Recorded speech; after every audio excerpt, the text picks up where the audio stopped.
Hadir dalam penutupan kegiatan prestasi daerah tingkat Provinsi Sumatera Barat.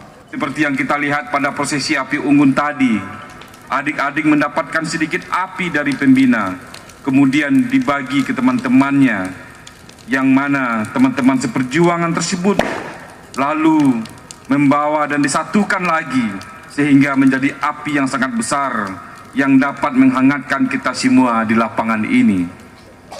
Kakak-kakak mengilustrasikan, mengajak adik-adik mengibaratkan api tadi sebagai sebuah ilmu. Peran pembina yang memberikan sedikit ilmu kepada pramuka penegak pendega. Ilmu tadi adik-adik bagi-bagi, adik-adik kembangkan di bawah, dikembangkan dan diterapkan dalam kehidupan. Ketika adik-adik berkumpul dan menyatukan ilmunya, maka akan menghasilkan sesuatu yang sangat luar biasa, yang menggelora seperti api unggun yang ada di hadapan kita bersama.